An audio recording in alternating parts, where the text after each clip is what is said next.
Hey everybody, I'm Anna McHugh, and I understand from our camera guy here, Ryan, that we're ready to go. So, my name, as I said, is Anna McHugh. I wanted to start off by just explaining that I'm really thankful to be here at Telluride. This is the first time I've had a chance to attend this festival as a mushroom fanatic. And also to be invited to be on the faculty has been a true honor, and so I just wanted to thank the folks who have organized this festival, the library folks. Everyone has been just fantastic. So, mycological lore. What exactly does that mean? What am I going to be talking about this afternoon? You may ask yourself. I got into mushrooming a number of years ago, pretty much, almost 3 years ago. And almost immediately I realized, by joining my local mycological society in Portland, Oregon, that there was a very rich oral tradition in the mycological world. People who are into mushrooms tend to share their stories, share their knowledge in a way that is, in my opinion, rather unique. And so I wanted to share some of the stories that I have gathered over the course of a project that I did this past fall. But I will get into that momentarily. Okay, so how did it begin with the mushrooms for me? It started in Olympia, Washington in the summer of 2000. I was there meeting with some friends. We were going to go to the National Rainbow Gathering in Idaho. And we were all coming from different parts of the country, and so we decided to rendezvous in Olympia. And I arrived a day early than everybody else because they were driving out from the east, bad storms, etc. And the fella who was sort of coordinating our group was a man named Damien Pack, who was the very first mushroom nut I ever met. And I was a little bit nervous. I'd never met him before. He was to pick me up from the airport. A friend of mine talked with me on the phone. You know, this is before cell phones. And I said, how am I going to recognize this guy Damien who's going to pick me up? And he said, well, he's got dreadlocks, he's shorter than me, and he's really into mushrooms. And I'm flying into Seattle, and the person I was talking to was 6'6", so I'm like, okay, shorter than Jason. That's going to be a little bit difficult. Dreadlocks. I'm flying into the Seattle airport, summer of 2000. Again, not a lot of help. Really into mushrooms. I wonder how I'm going to be able to tell this guy is really into mushrooms. Of course, you know, I get off of the escalator, get off of my flight, and he's holding a sign with my name on it, covered in Amanita muscaria. So I was pretty promptly convinced this is, you know, somebody who has a good sense of humor and certainly wears his love of mushrooms on his sleeve. Now, since I also arrived a day early, he took me around Olympia, Washington, and at the time he was working as the growing room manager at Fungi Perfecti, and so he invited me to go to work with him. And at this point in time, I was like, going to work on a mushroom farm for a day. Do I really want to do that? Maybe I could just hole up in a coffee shop and pretend I'm Tom Robbins or something. And, but he convinced me to do it, and we spent the afternoon sitting cutting shiitake very peacefully, listening to lectures of Terence McKenna, who I had never in my life heard of up until that point in time. And we feasted on maitake that evening. It was a lovely experience. And I really came to understand that Damien was someone who just loved to share his passion about mushrooms so much, and it really charmed me. However, a number of years passed, and I didn't really get into the mushroom thing. We went out morelling, and that was successful, and that was my first experience, finding wild mushrooms. But a number of years passed, and I was living in Oregon, in Portland, and naturally, after a period of time of being sort of outdoorsy, I discovered that there were lots of edible mushrooms in the woods and joined my local group, and there we go, and I really fell in love with it. And so after a period of time, it was about 1.5 years or 2 years into this, and I was at that point where I'm hunting mushrooms all the time. I'm growing them in my basement, much to the chagrin of my asthmatic roommate. I was getting in trouble at work for looking at mushroom pornography when I was supposed to be working, various other things. And so I really felt that this was a passion that I wanted to pursue more deeply. I went to Olympia last June for my little sister, who is right there, Emily McHugh's high school graduation. And if it weren't for the fact that I have a younger sister, this whole series of events around this journey that I took to talk with the mushroom people may have never occurred. So I went to Olympia for the graduation. I was speaking with my dad, and he's a radio producer, and I do work in radio and journalism as well. And he said, well, you know, this mushroom thing, it really seems to be important to you. How are you going to pursue this? And I said, I don't know, really. I mean, it seems there's a lot of amateurs out there, and it's something they love to do in their spare time. And he said, well, do you know that for a fact? What are the other mushroom people up to? And I really didn't have a very good answer for him. And he said, well, why don't you go and interview some people and, you know, record their stories, record their experiences, and see how they've made this grow into a passion that they can sustain themselves with, or at least be able to pursue and, you know, ad infinitum. So I contacted Paul Stamets while I was in Olympia and requested an interview with him, and he was gracious enough to take me out actually on a bioremediation project. He was working on installing a what he calls a myco boom, which is a oil containment boom that is filled with oyster mushroom mycelium. And you know, the idea being that it can break down oil in contaminated coastlines and brackish zones, etc. So I had an opportunity to record that, and he also granted me a fairly lengthy interview. At that point in time, I was thinking to myself, well, self, you have this really awesome piece of audio, what are you going to do with it? So I called a friend of mine at a radio station in my hometown, Nevada City, California, and said, hey, Steve, I just got an interview with Paul Stamets, it's pretty cool. Would you guys air it if I send it down to your little community radio station? And he said, yeah, and as a matter of fact, we have this grant from the Corporation for Public Broadcasting. Maybe you should apply for it and put together a radio special about mushroom people. The application was due like 2 days later, and so I threw it together. They gave me the grant. And so I spent this past fall and the beginning of the winter traveling all over the place, speaking with different mushroom people. And so I want to share with you some of the things that I learned. One of the things that I discovered when learning to grow mushrooms is that they're really not as striking and beautiful. Like growing the mycelium itself on blocks is just not nearly as visually appealing as finding a beautiful mushroom in the woods. And so I decided I would talk with an artist who I discovered was also growing mycelium. This is a fellow, his name is Phil Ross, lives in San Francisco, and he's doing a project at this point in time building a tea house out of reishi mushroom mycelium. And so basically he's growing these blocks and then runs them through a deactivation process, basically bakes them at 110 degrees for a couple of days, and then uses them as building blocks. And so I asked him about what it was about the mushrooms, because Phil is a very dedicated artist, and I thought maybe he could give me a sense of the aesthetic that really enlivens this passion. So I'm going to play for you what Phil had to say to me about the mushrooms. What is it about the mushrooms? Well, they're kind of disgusting on one degree. You know, I mean, I grew up loving movies like Alien and John Carpenter's Thing, but I didn't want to live in that world. Now I do, and you can't really go back. And so it's a great challenge in life to understand one's own aesthetics.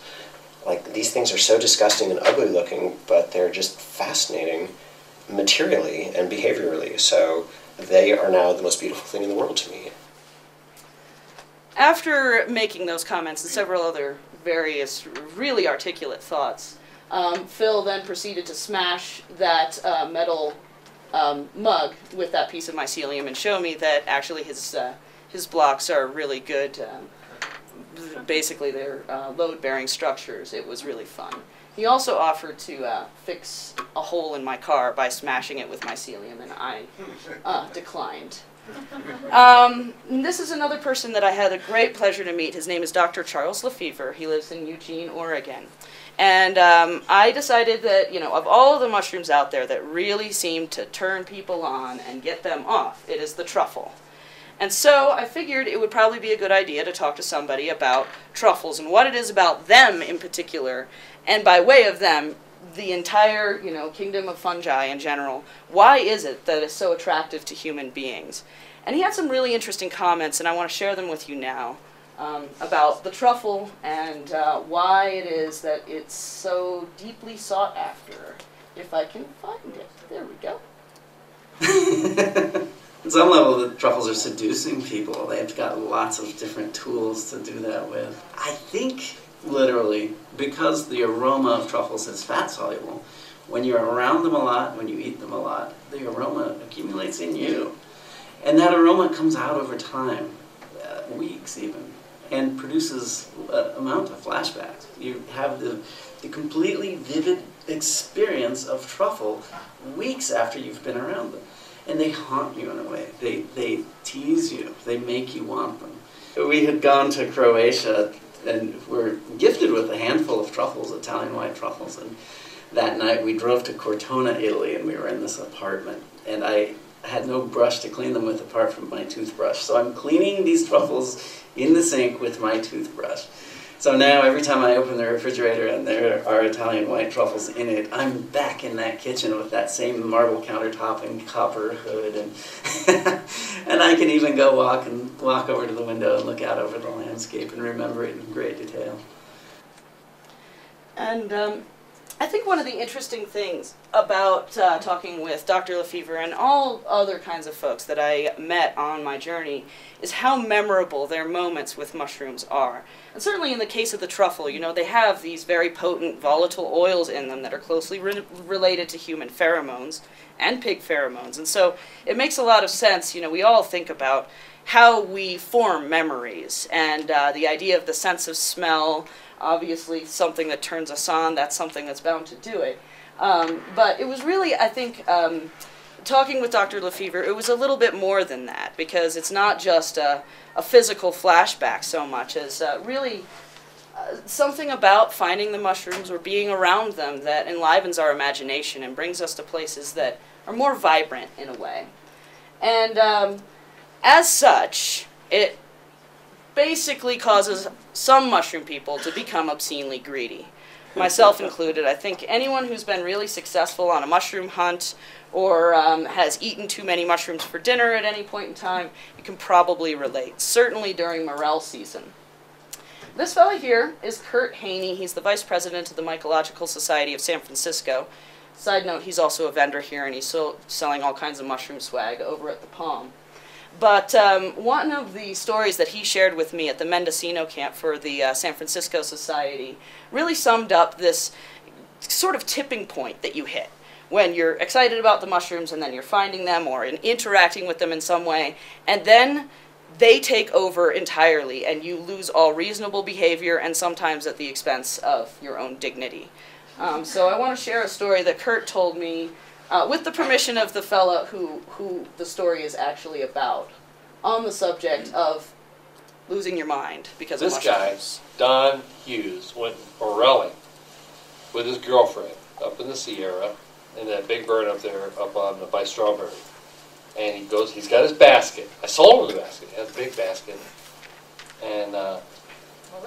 And his basket is full, but he wants more morels. And there's tons of morels. Beautiful fire morels, which are the best.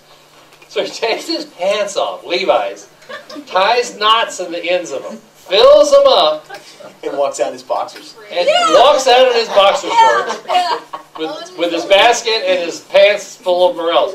And then we're talking about him today at lunch, about how he did it. He says, did you guys not see Ken come in with his sweatshirt full of chanterelles last night? He filled his sweatshirt and used the arms and tied it together and made a bundle of chanterelles. He goes, the pants have 4 sides. The legs, just fill the legs. Close it up with a belt, cinch it, you got a bag. So when he came back in to the campground, he gets out of his car in his shorts. And he's like, I ran out of room in the basket, so I got the pants. So today, these... All right. So, yeah, no, I just didn't finish editing that piece.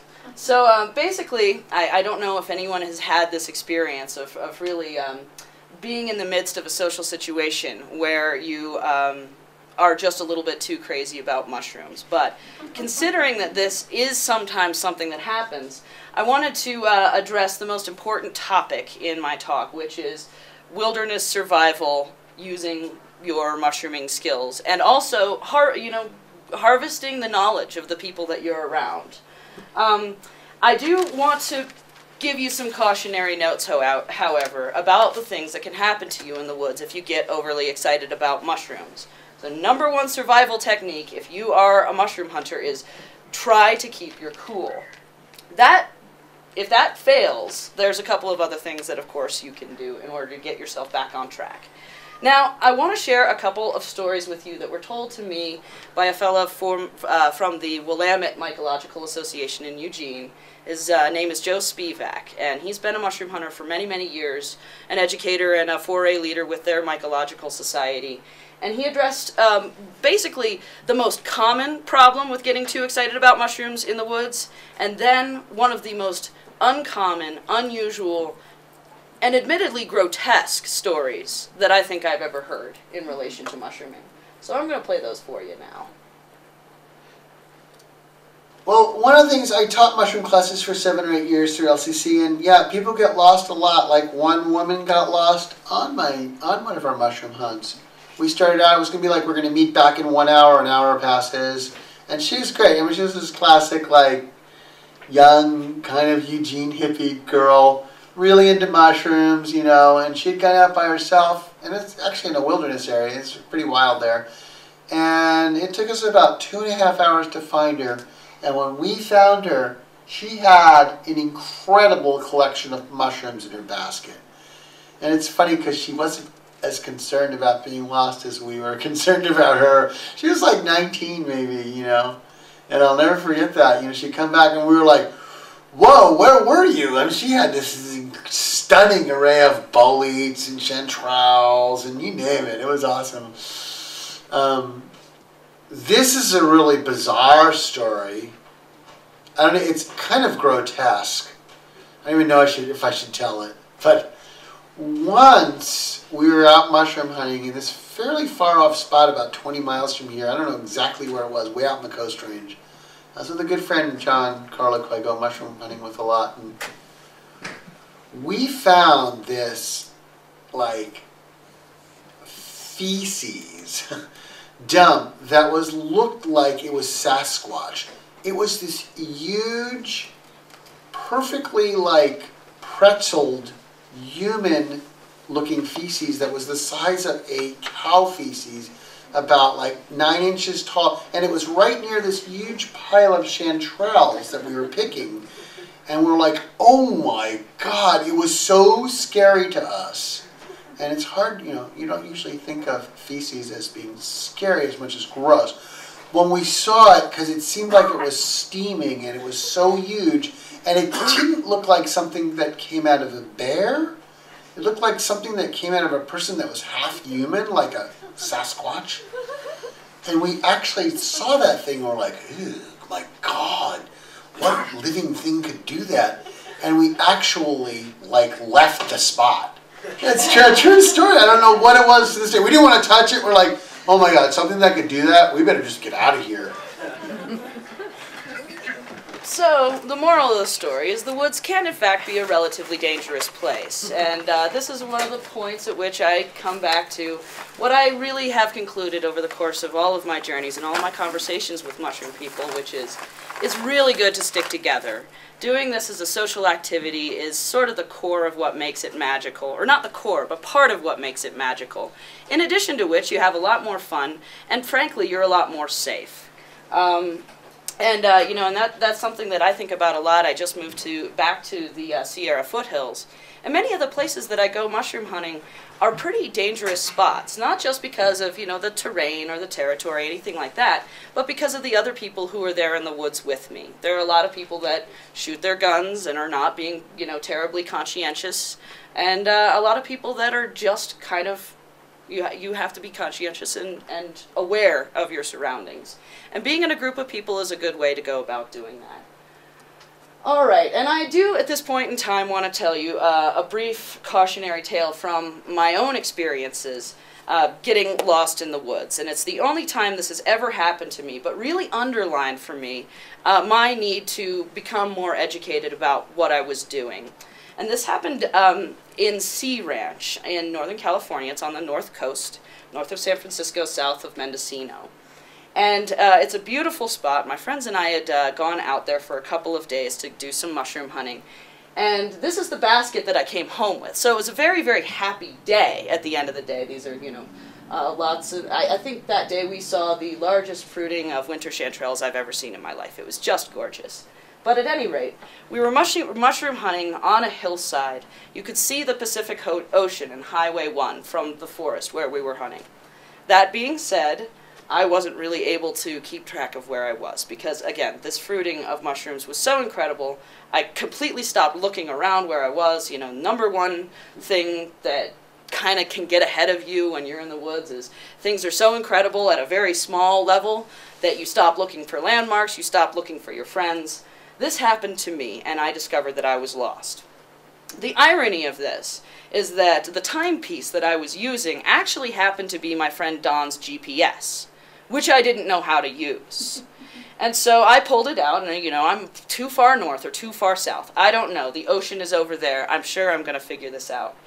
Somehow I managed to change every single setting on that GPS and not figure out anything about where I was or where I was going, except to figure out also that I didn't actually know the name of the street where we had parked on. So I decided to go down the hillside and remain calm and go to the highway, and I was finally redirected by a rather bemused Sea Ranch employee who was absolutely flabbergasted that I managed to get lost within sight of the Pacific Ocean and Highway 1 with a GPS in my hand. It was a moment that also inspired me to learn how to use a GPS, and as luck would have it, I wasn't nearly as late back to the cars as my friends, and as you can tell, we did so well that day, they didn't even notice that I was lost. And so I came huffing and puffing up to the car, thinking they've called CHP and, you know, search and rescue, and that they're going to hate me forever, and one of my friends is napping in the car, and there's 5 bags of mushrooms just all around, and the rest of them are out. At any rate, however, you know, one of the things that's absolutely lovely about the mushroom community is it's very, very easy to learn. Events like this, of course, mycological societies and so forth, you will find an abundance of people that will talk to you until you can no longer listen to them. The person in this picture is Ken Litchfield, an individual who definitely falls into that category. Brilliant mind and really, really entertaining at 2:30 in the morning. I'm going to play a story for you now that I recorded at the Sonoma Mycological camp in Occidental, California this past January with one of their officers, a fellow named Jim Olson. And it really, for me, kind of underlined this theme that I've noticed in my own experience mushrooming. I have a lot of mentors and a lot of multi-generational relationships with people that I really appreciate, that enrich my life above and beyond what I learn about mycology, but also just as a person. And so this is a story that Jim told me that kind of underlined that theme for me. During porcini season, which was about a month and a half or 2 months ago, and I was walking through the woods, and I heard these people kind of crashing through someplace off in the distance, and then I heard this shout.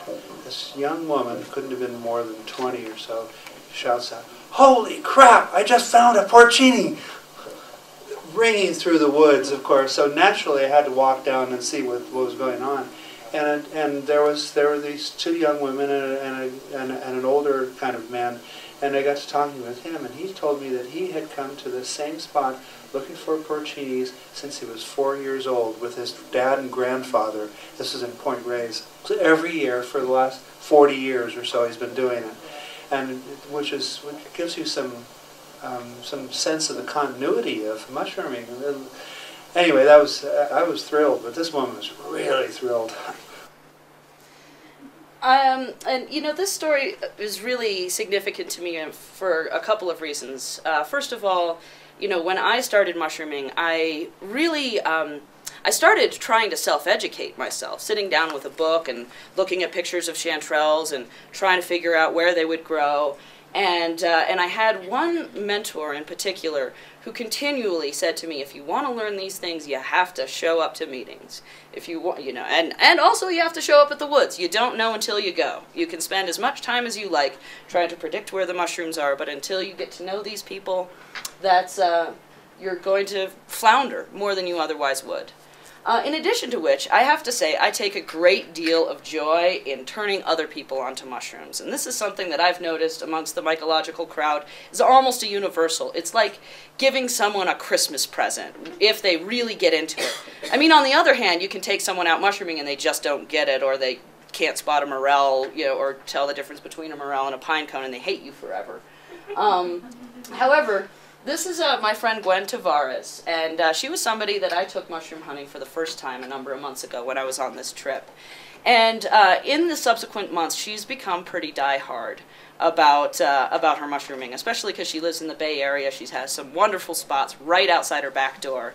And I had to pressure her a little bit to, you know, actually go out to the woods and do it. And when we were done, she really said, you know, very genuinely to me, I'm going to be doing this as much as I possibly can in the future, and I'm going to be bringing other people along with me. And these are the comments that she made about that day and sort of what it meant to her. And it was, of course, it made me feel like $1,000,000. Well, the last time I think I went out into the woods, I was a teenager, and I'm nearing 30 now, and I just moved out of LA.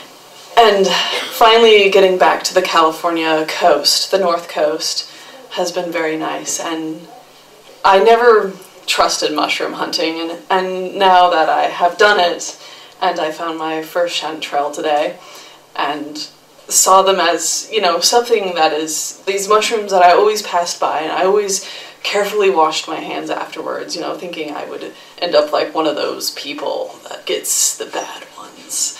Now I feel like I have this little secret that I can go out and I can sneak off and do these things and find these mushrooms, and, you know, people will look at me strange, and it'll be my own funny little secret. And it's a lot of fun. It's been a while since I've had something that's kind of childlike, and I think this brings it back to, you know, running around in the woods and nobody knows where you are or what you're up to, and getting poison oak and not caring for at least the first day that you haven't yet started breaking out. And it's a lot of fun getting dirty again and having this quest. I think there's so many days that I'm just looking at the customer that's in front of me, or thinking about where I need to be in the morning, and having this adventure again, rediscovering nature, really. It was a very nice thing to do. I haven't eaten a chanterelle. I have never had an oyster mushroom. And it's so exciting that even though we've left the woods, the journey isn't over. One of the things that I really enjoyed during my trip was the Eugene Fungus Fair. And frankly, almost every fungus fair I've ever attended is just about the most entertaining event imaginable. And I was lucky enough to attend it's at the Mount Pisgah Arboretum, and they held it on Halloween. And I swear the entire town of Eugene showed up in costume to this fungus fair, and there were probably about 300 species represented. And it was a collaborative effort between Lane Community College, which has some mycology classes, and of course the local Mycological Society. And one of the things that I really enjoy about it, and that Gwen touched on in this last story that I played for you, is that learning to identify mushrooms really gives you a grander sense of mastery over your own environment. And it strengthens your relationship with the earth, and also, you know, gives you a better sense of where you fit in the cosmos. I mean, we have a very strong tendency as human beings to get quite wrapped up in our own stuff and get rather self-important and stressed out about it at the same time, which, to me, a combination of arrogance and stress is no way to live. One of the people that I met at the fungus fair was a woman named Sue. She was dressed as a raven, and she was working at their toxic lookalikes table, which was a marvelous, marvelous display, because they had, you know, common poisonous lookalikes for edible mushrooms, and she was showing all of these, you know, really excited visitors these mushrooms. And but she was nice enough to take off her beak and come and talk to me for a couple of minutes, and talk to me about how the mushrooming crowd and how her experience, again, of gaining this mastery has really made a big difference to her moving through her own life. I just love to mushroom, and I love to be around the people that love to mushroom too. They're just wonderful people. And I think that it gives me hope that, you know, people want to get out and be in nature and enjoy each other's company and do something that moves forward your knowledge. I was just thinking, you know, I love coming to this table and telling people about mushrooms because it keeps me sharp, and we need that. We need the stimulation as people. I definitely think that learning how to just even identify mushrooms and be like, oh, I know what that is. When we're told that we don't really know anything, you know, unless you have a science degree. To actually embody the word amateur, which means a lover, somebody who loves knowledge. I think that, you know, I mean, obviously, there is a really profound wisdom and knowledge that we can get from people who are involved in the academic pursuit of mycology. I'm very strongly of the opinion that we could and definitely should dedicate a lot more of our academic resources to exploring the fungi and how they can be helpful to us. That said, one of the experiences that I had throughout the course of my travels was time and time again, I was interacting with these people who describe themselves as amateurs, but were actually doing really amazing, innovative work.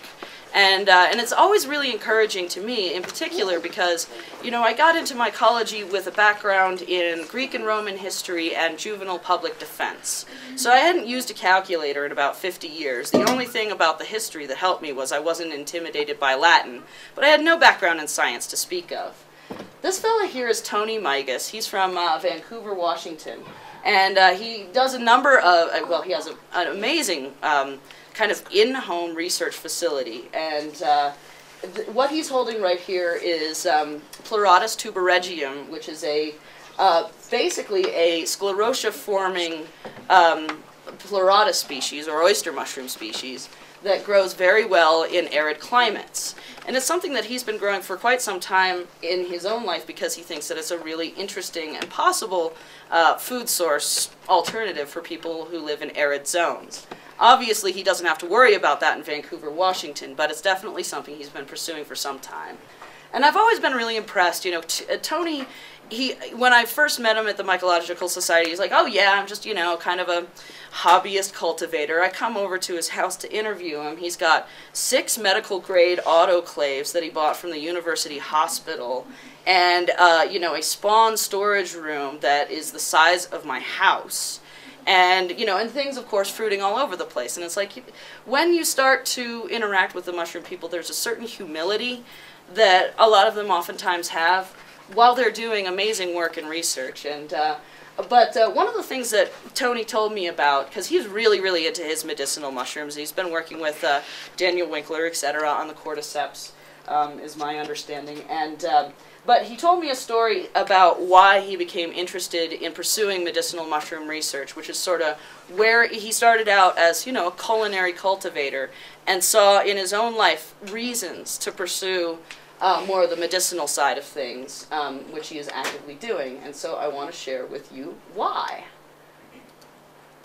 I did an experiment one year with shiitake mushrooms and lowering cholesterol because my family has high cholesterol and my doctor said that I should be on statins, and not being real big on Western medicine, I thought, you know what, I bet shiitakes could work. So I started a 12-week test in which I ate 3 to 4 ounces of fresh shiitake, or the dried equivalent, almost every day. And at the end of that 12 weeks, my cholesterol levels had dropped by 120 points. My doctor said, well, gee, that's good. The statins seem to be working. I said, I've never taken the statins. And he said, well, how'd you do that? I said, I started eating shiitakes. And he just gave me this look and said, well, I still think you need to be on the statins. I said, no, thank you very much, and haven't worried about it since. I have to say I've really come to appreciate how people who are pursuing mycology and researching it are invested not only in their personal gain, but also in the kind of collective gain in our knowledge about this kingdom. And that's something that really, Tony kind of is somebody I've always been able to turn to when I have cultivation questions, even the stupidest questions on earth, like, do I need to sterilize grain? I think he really enjoyed receiving that call from me in 2008. At any rate, I really believe that one of the things that makes this such a dynamic field is that knowledge sharing. And again, I do believe, however, we could really use a lot more academic resources for discovering more of what the world of the fungi have to offer us. Another thing that, of course, being involved with mycology helps you get into is meeting new friends, forming new relationships, and having exciting moments with them out in the woods. This is a picture I took at the Oregon Mycological Society Fall Foray. Our foray group had gone out to a couple of Boy Scout camps that were right along the Oregon coast. And this fella was the only person who went all the way down the hill right next to the beach. Everybody else was in the woods, you know, kind of a little bit further up. We were finding chanterelles and hedgehogs like mad. He comes tearing up the road, waving this bolete, saying, "There are more lobsters down there than I have ever seen in my life." And he opens up the back of this truck, which you can see, this container right here, almost overflowing with lobster mushrooms. It was obscene. So, of course, everybody is just supremely excited. We were supposed to go back to camp, and our foray leader said, wait, everybody calm down. Foray leader, by the way, is a really short fella by the name of Don Moore, actually the mentor that I was talking to you about, who really got me involved with the Mycological Society in Portland. He jumps up on the table, we're all jabbering and flapping our hands around, and he said, "Everybody, we need to calm down. We have the fever. We have to decide, are we going back to camp for dinner, or are we going down the hill?" Obviously, we unanimously voted to go down the hill. And he, again, admonished us for being perhaps a little too excited. Guess who the first person in the car and on the way down the hill was? Him. Him, most exactly. And it stands to reason. Really, it was an amazing afternoon. Again, we found more more lobster mushrooms than we even knew what to do with. Now, I do want to share a story that I recorded with a young woman who's in her senior year of high school. I guess actually no longer. She has probably graduated and moved on to greener pastures than American public education. That being said, her name is Tess Barton. I met her at the Sonoma camp, and she's been into mushrooms for quite a long time for someone of her age. Very knowledgeable about identification.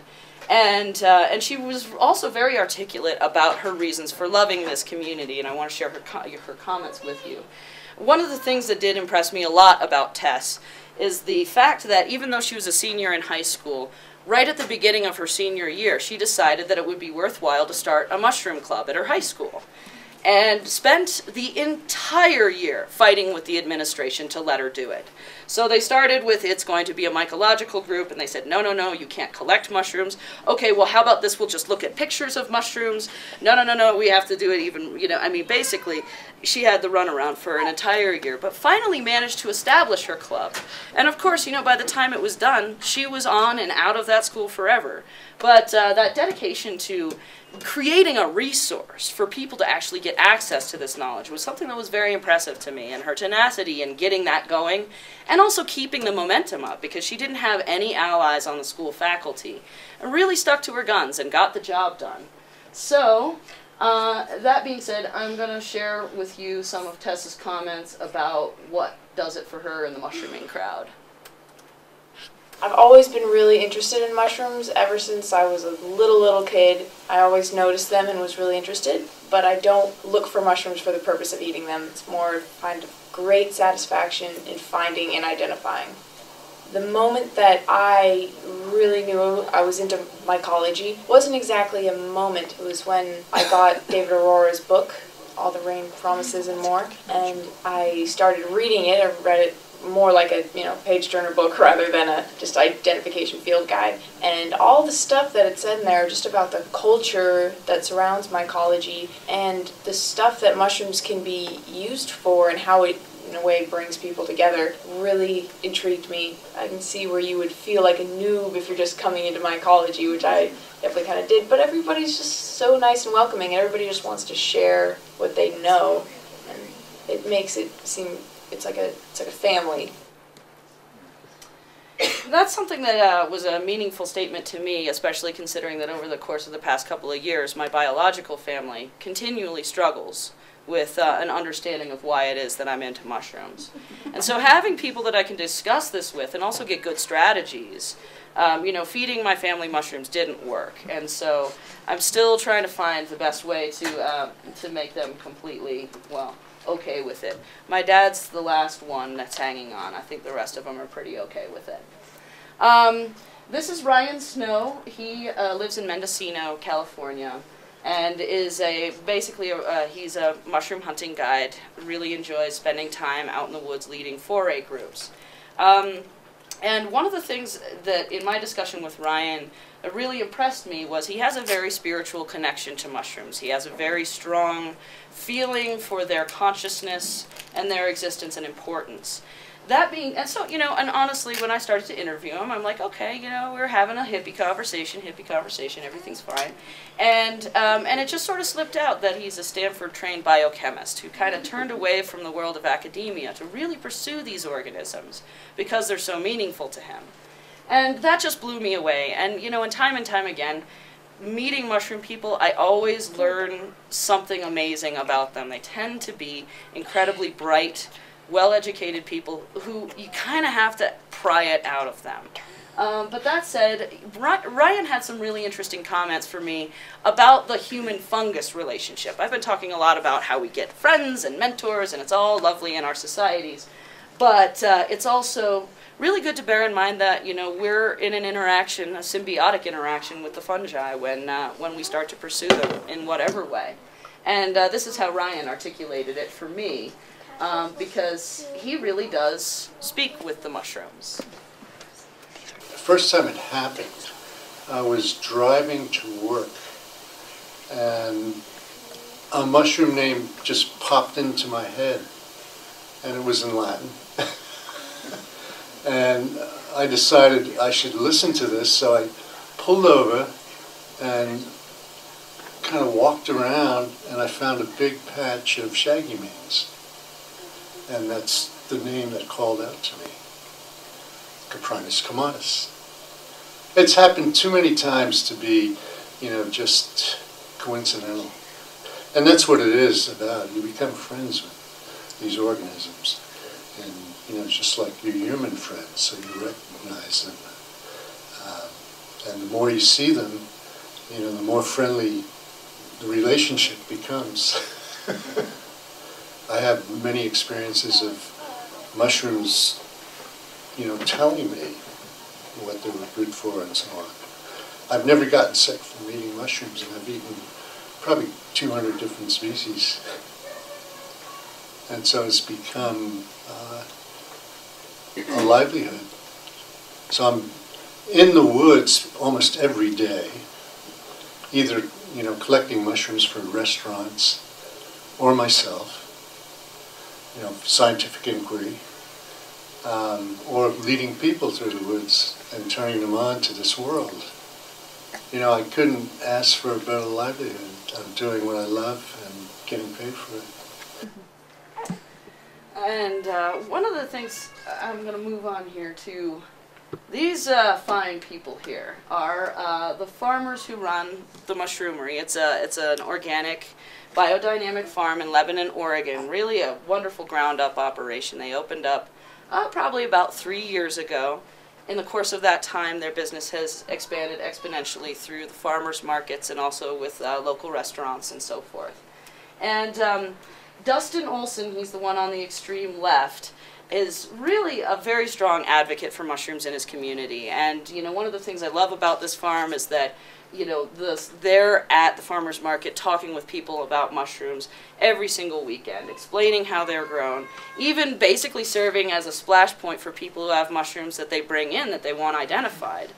And so, you know, it's something that having access to that local knowledge and local food, for me it's a very similar analog. We need these things in order to really understand the ecologies that we inhabit. And so I'll stop waxing philosophical and I'll play you a story that Dustin told me about how he gets mycophobes to loosen up a little bit and maybe listen to what he has to say about mushrooms. At the farmer's market, I always get a kick out of the people who walk by and proclaim that they do not like mushrooms. And I immediately say, well, that's kind of like saying that you just don't like vegetables. because there's so many different mushrooms with so many different flavors. And so then I go on to tell them about something like candy caps, which tastes like maple syrup, and how you can dry them and put them in cookies and ice cream. And after that conversation gets rolling, they quickly realize that if your whole definition of a mushroom is the white button mushroom that you buy at the store, perhaps I can understand why you don't like mushrooms. Yeah, I think that's something we could probably all relate with. But it is definitely a point to be said, you know, it's really good to come up with a strategy to sort of bring people in. One of those strategies involves just having a really, really good time out in the woods and seeing your environment more clearly. This picture here is of one of the worst human beings I know on the face of the planet. His name is Norm Anderson. He steals baskets. He super glues wine keys to picnic tables, and is almost, I mean, if you're missing anything on a foray, Norm has it. He also has one of the best eyes for mushrooms I have ever encountered. And he just delights in walking behind you and being like, oh, you didn't want that one? Or that one? Or that one? Geez, you don't want any mushrooms at all. He's a wonderful human being who really reminds me how to kind of keep it light in the woods. Now, I'm going to play a story for you that's not told by Norm, however. And this is a story that Damien Pack told me, Damien being my first mushroom fan, or first mushroom fanatic friend of all time.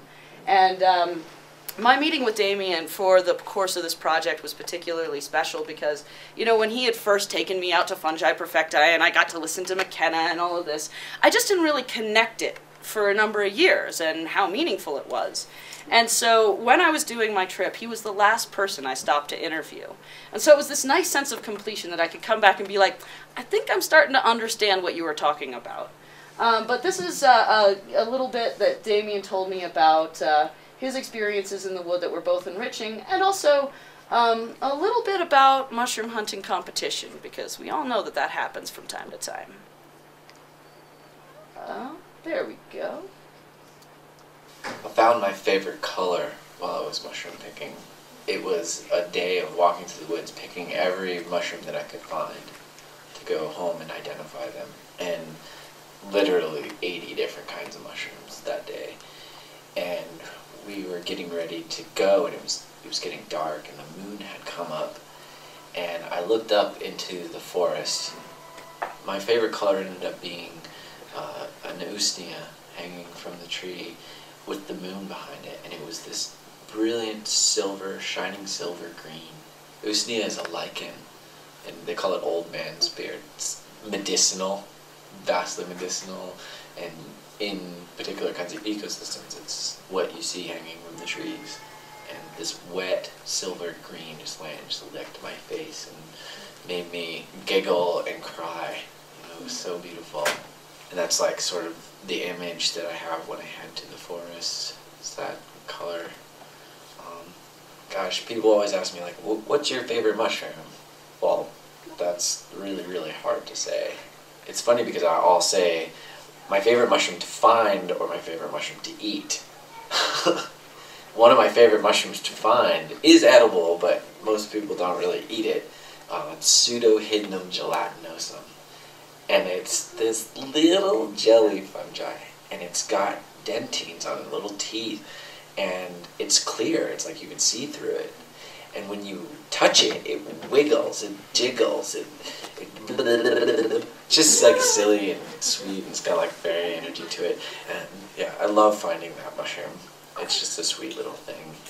And then there's the king bolete. There was a time when I was picking on the coast in Washington, and I got there really early. You know, I tried to get there early because, like, you know, you just don't want anybody else to get up on your patch. So I was picking, and I could hear these voices, and it was this Scandinavian family, or they were Russian or something. I couldn't identify their language, but it was like mom and dad and little kids and grandma walking through the woods picking boletes. And they didn't see me.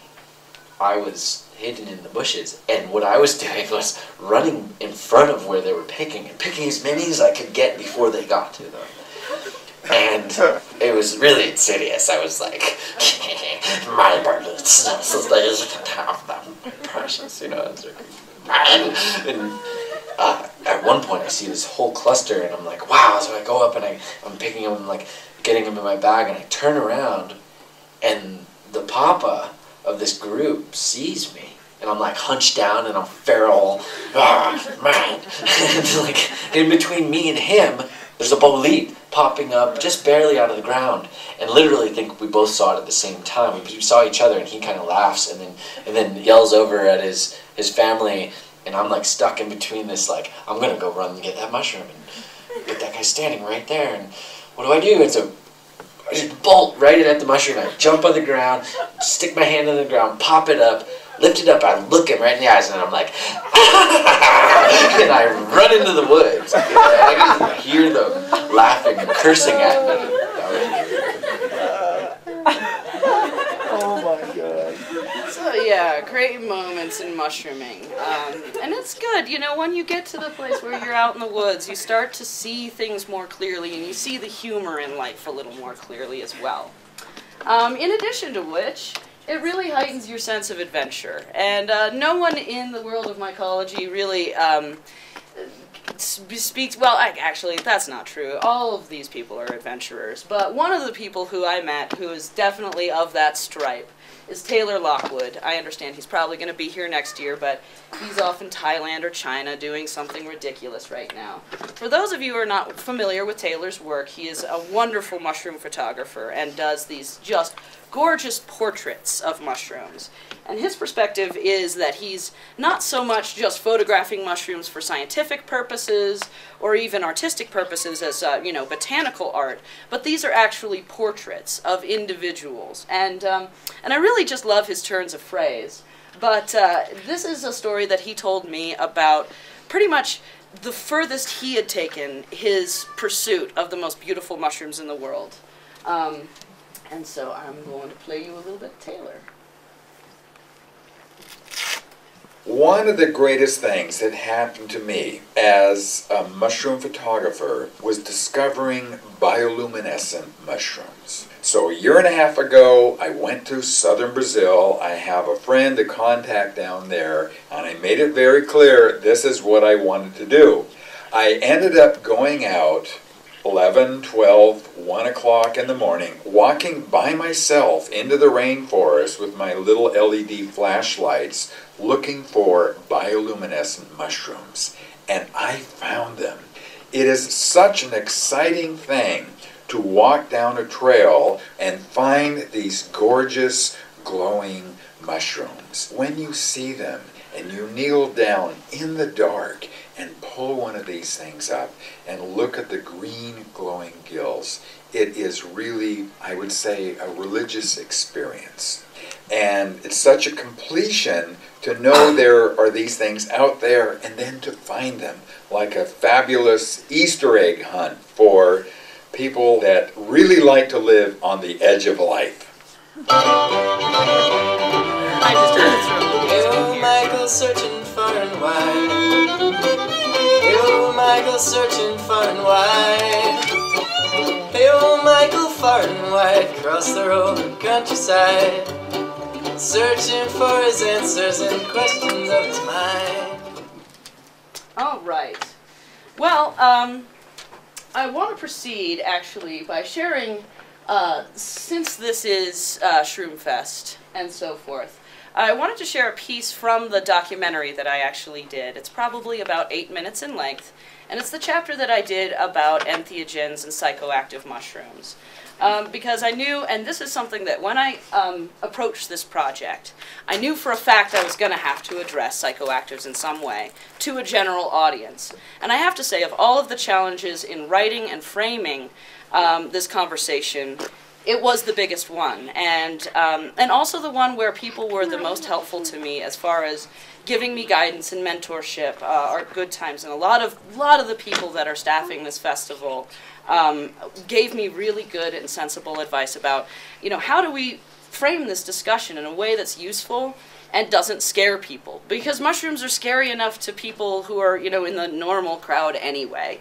And so I wanted to share this with you and then wrap it up. But before I do this, I also want to let you know I am continuing to do recordings of people and their mushroom stories. So if you have a tale you want to tell or you want to come and chat, I'm going to be wandering around the festival all weekend. And yeah, I absolutely love pointing my microphone at people and having them tell me about why mushrooms are great. And maybe, who knows, I'll write a book about it someday. All right, so with that said, I'm going to press play and I'm going to sit down, and you can listen to my voice come from the speakers as opposed to from my mouth. Oops, no, maybe not. Let's see. This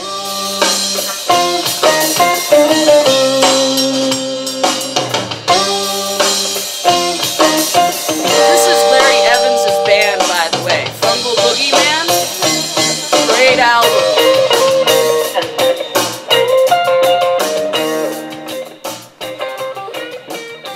When I tell people I adore mushrooms, I often get a raised eyebrow and eventually a question or two about psychedelic mushrooms. It's not surprising that people who aren't fanatics for mycology are curious about magic mushrooms, because people have used them for centuries in religious ceremonies, spiritual quests, and at Grateful Dead shows. Americans were first introduced to the magic mushroom rites of Mexican shamans by a former banker and self-styled ethnomycologist named R. Gordon Wasson. This raised the profile of magic mushrooms in the psychedelic revolution that attended the 1960s and 70s.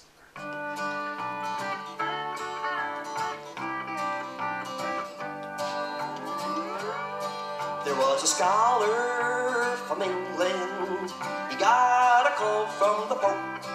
He said, come on down to the Vatican to analyze the Dead Sea Scrolls. For 20 years he labored all alone in a little room. And when he came out, he promptly pronounced that Jesus was a mushroom. Jesus was a mushroom, Jesus was a mushroom. Another great character in the Western encounter with magic mushrooms was a scholar named John Allegro, who became a pop icon during the age of Woodstock and the Grateful Dead. In his book, The Sacred Mushroom and the Cross, Allegro posited that Jesus and several other biblical figures were not in fact real people, but rather metaphorical references to psychoactive mushrooms that were used by ancient fertility cults. Fast forward to today, and respected scientists are now looking to psilocybin mushrooms to treat mental health issues. I went to talk with Dr. Ralph Metzner about psychoactive mushrooms, their history, and their possible medical uses.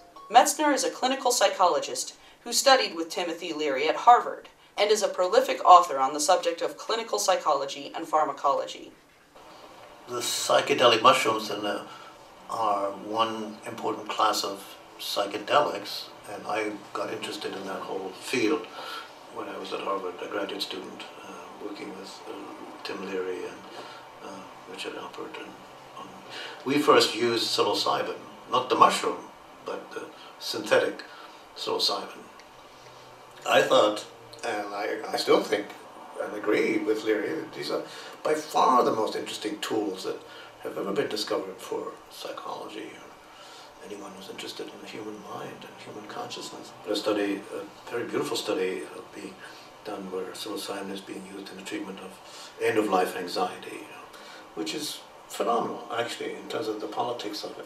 And there was a film made, and this woman talking about, and she had a terminal diagnosis, and in a study that was done with Charles Grove at the UCLA Harvard Medical Center, and she describes how, she had all these fears and what was going to happen to her, and worries about her health and this pain and the symptoms, and then how it was going to affect her family and her husband who loved her. And she took the psilocybin, and they all kind of congealed into a kind of a mass or even entity, she said, that sat right on her chest, and then it dissolved, poof. And she realized in that moment that she was fretting about something that hadn't happened. And she was alive now, and it completely changed her, completely mood for the rest of her life. She took up gardening. She said, I can enjoy gardening, I can enjoy the flowers. Okay, I know I'm dying, I don't have to deny it and fret about it. It's going to happen. So acceptance, end of life acceptance. She died 2 months later. That's a huge thing. You can recognize, and this is the gift of somebody when they take a psychedelic in that context who's dying, recognize with unshakable certainty that you are not limited to your body. One of the most fascinating promises of psychedelic mushrooms is their potential to overcome compulsive behaviors.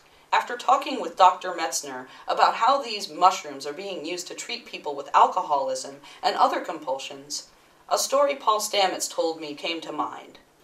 I should preface this by saying that I have a stuttering habit. It's a profound stuttering habit. And so I went through many, many years of speech therapy. So my stuttering habit was the on and on and on. And I still do stutter, but I'm 98% cured of my stuttering habit, largely because of an experience when I was around 18 years of age. I had a massive trip on psilocybin mushrooms. And I had no prior experience, I had no guide. And so I ate what turned out to be a very, very large dose of these mushrooms. And I was in Ohio in the summertime, and I was walking out in the countryside. I thought, wow, there's a big oak tree, up on the horizon. I'm going to go up on that oak tree and climb it. So I climbed it at the beginning of a huge, huge boiling thunder lightning storm that was off on the horizon. So I climbed up on top of this tree, and I awaited the storm. And then the winds picked up, and I started to become terrified. I mean, truly terrified. And then the lightning strikes were coming closer and resounding, and here I'm on top of a tree on a ridge, doing a lightning storm, high on mushrooms, which I've never done before, all the elements for a terrifying experience. But people who have never had the experiences, when you have a lightning strike like that, you have this, you have all these follow-up raster images. And then I realized I couldn't get down.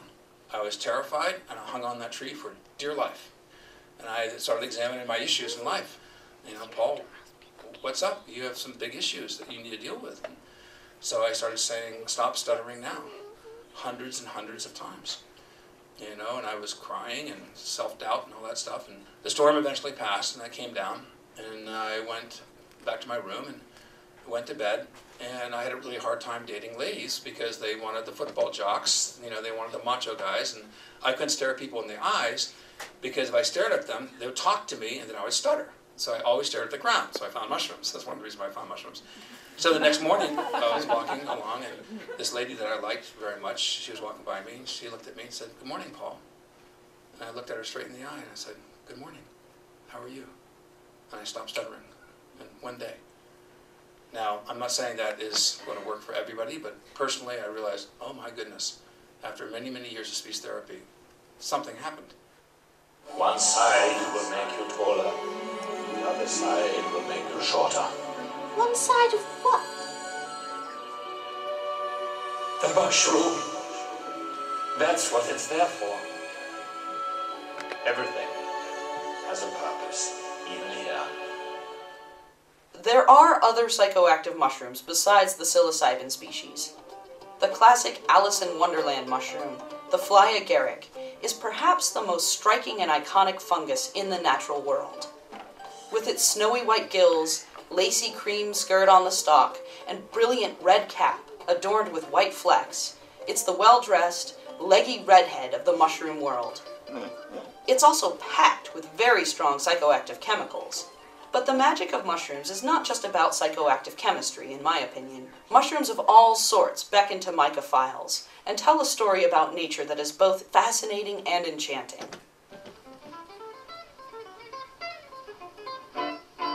I saw stars, I heard a birdie sing, so sweet, the moment I fell for you, I saw stars. Right. Well, that is pretty much it. The one thing that I did want to close with is a brief recording that I made with Damien. When I asked him to get, and you have to understand, when I visited Damien, I didn't really know that I was going to have time to do it. I was at the end of my trip, I was very fatigued, wanted to get home for Thanksgiving, and was going to drive from California up to where my family lives in Olympia via I-5. And then the passes at Shasta and Mount Ashland snowed completely solid. And so I ended up having to go all the way up and around on Highway 101, which also basically dropped me at Damien's back door. So it was sort of fate and circumstance that I ended up being able to end my trip with this moment. And, you know, and I'd been in touch with him, and we had sort of tried to coordinate and weren't sure what the days were going to look like.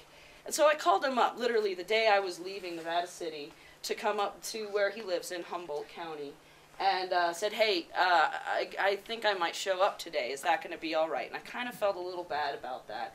And he couldn't have been more gracious, and really, you know, symptomatic among mushroom people. After talking to them for about 15 minutes, most of the time they'll invite you to come and stay with them.